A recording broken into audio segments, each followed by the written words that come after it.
안녕하세요. 컬러쌤TV 김경화입니다. Come on, come on.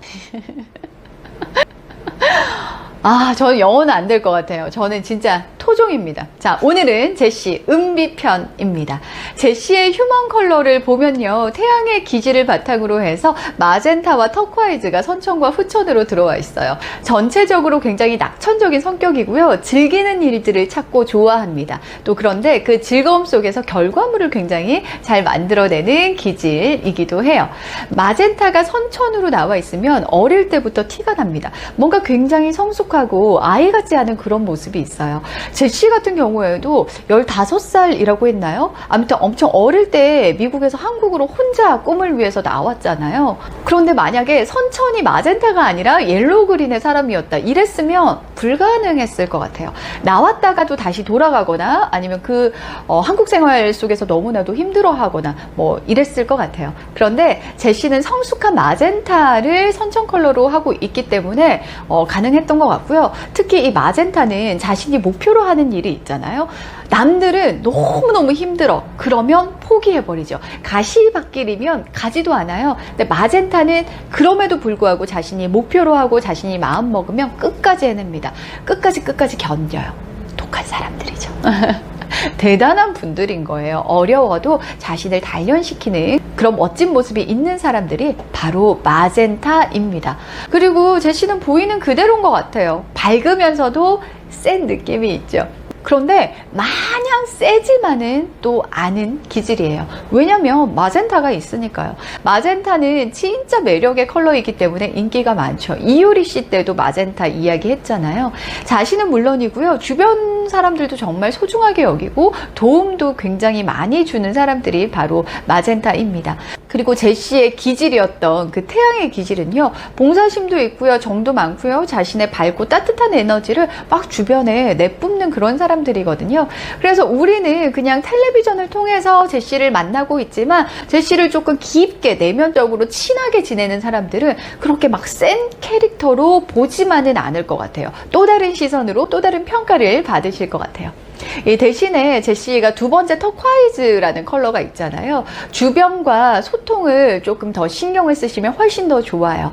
왜냐하면 터콰이즈는 독립력의 컬러이기 때문에 자신 혼자서 뭔가를 하는 걸 되게 좋아하거든요. 그래서 이분들이 그 소통이 이루어지면, 사회와의 소통이 이루어지면 정말 4차 산업시대가 원하는 창의력이 또 대단한 사람들이에요, 터콰이즈가. 그래서 훨씬 더 자신이 돋보일 수 있는 자신의 좋은 기질을 많이 내뿜을 것 같다라는 생각이 듭니다. 은비 언니 봤어요. 은비 언니에 이어서 오늘 실비 언니도 같이 볼까요? 근데 저는 왜 실비라고 하면 포장마차가 떠오르는 거예요. 제가 문제죠? 이상해. 너무 좋아합니다. 네. 화사의 휴먼 컬러 한번 풀어볼게요. 화사는요, 외유 내각 들꽃의 기질을 바탕으로 하고 있습니다. 그 위에 인디고와 옐로우 그린이 선천과 후천으로 자리를 잡고 있어요. 휴먼 트리를 이렇게 보면 옐로우 그린이 지금 컬러가 2개나 나와 있잖아요. 보통 옐로우 그린을 연예인의 컬러다 라고 이야기를 하거든요. 하나만 있어도 인기가 되게 많아요. 2개나 있죠. 사랑받고 성공하는 데는 다들 이유가 있는 것 같습니다. 화사는 요순한 모습이에요. 물론 화장 안 했을 때요.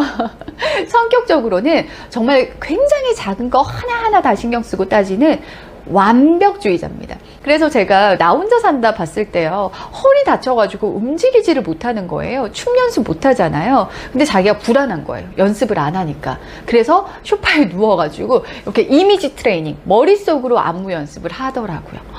와, 그걸 보고 진짜 대단하다 느꼈는데 기질의 영향이었습니다. 이렇게 화사는 뭐든지 허투루 하는 스타일이 아니에요. 본인에게 굉장히 엄격하고요, 생각도 많습니다. 논리적이고 객관적으로 또 이해하는 능력도 탁월합니다. 인디고는 이해력의 컬러거든요. 그래서 어떤 일이 있을 때 인풋되는 시간을 남들보다 조금 길게 잡아야 돼요. 왜냐하면 남들이 보지 못하는 깊이 있는 곳까지 간파해야 하는 스타일이기 때문이죠. 하지만 그렇게 시간을 들여서 아웃풋이 되면 엄청난 것들이 나오게 되겠죠. 그래서 워커홀릭일 가능성이 높습니다. 선천기질을 너무 많이 썼다. 이럴 때는 너무 완고한 느낌이 들 수 있어요. 타인에게도 엄격한 스타일이 될 수도 있고요. 그래서 뭔가 찔러도 피 한 방울 안 나올 것 같고 뭔가 너무 빡빡하고 힘들 수 있는데 다행히 후천 컬러에 옐로우 그린이 들어와 있잖아요. 옐로우 그린은 아기 같고 또 관찰 잘하는 그런 컬러거든요. 이 사람들은 사랑받기 위해서 관찰하고 움직이고 행동하고 말을 합니다. 사실 두 컬러가 거의 보색에 위치하고 있잖아요. 완전 다른 기질이지만 그렇기 때문에 반전 매력이 가능하다고 보실 수도 있어요. 화사도요, 전체적으로 자신이 빛나고 싶은 기질이에요. 자신의 분야에 있어서 최고가 되고 싶어 하는 그런 욕망이 큽니다. 특히 상황 판단력이 너무나도 좋아요. 나 혼자 산다 여운파 여러분 보세요. 저는 여운파의 순한 맛 매운 맛 너무나도 좋아합니다. 여운파에서도 그렇고 그 다음에 화물 원정대에서도 분명히 화사가 막내잖아요. 막내 같지 않아요. 뭐 멘트 치고 행동하고 막 이런 것들을 보면 그러면서도 절대로 선을 넘지 않는 모습들을 보이죠. 이 화사의 기질을 보니까 다 이해가 가능한 것 같습니다. 여러분들도 많이 이해가 되셨나요?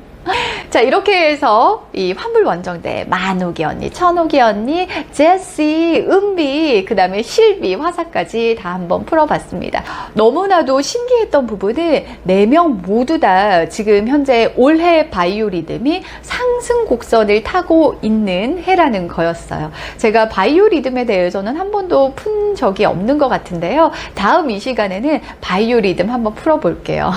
오늘도 끝까지 시청해 주셔서 너무나도 감사합니다. 좋아요, 구독 눌러주시고요. 인스타그램 휴먼컬러센터에도 놀러와 주세요. 깽바!